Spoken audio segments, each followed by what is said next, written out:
ലോക്സഭാ തെരഞ്ഞെടുപ്പ് പ്രഖ്യാപിക്കാൻ ദിവസങ്ങൾ മാത്രം ബാക്കി നിൽക്കെ പെട്രോൾ ഡീസൽ വില കുറച്ച് കേന്ദ്ര സർക്കാർ. പെട്രോളിനും ഡീസലിനും 2 രൂപ വീതമാണ് കുറച്ചത്.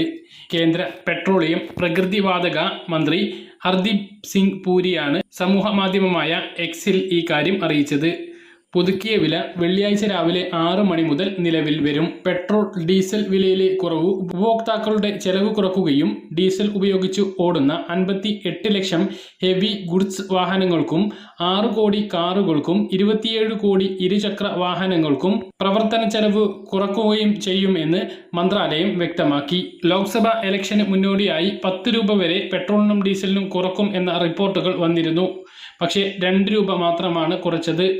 ലോക വനിതാ ദിനത്തിൽ വീടുകളിൽ ഉപയോഗിക്കുന്ന ഗ്യാസ് സിലിണ്ടറിന്റെ വില 100 രൂപ കുറച്ചിരുന്നു. പ്രധാനമന്ത്രി നരേന്ദ്രമോദിയായിരുന്നു ആ കാര്യം എക്സിലൂടെ അറിയിച്ചിരുന്നത്.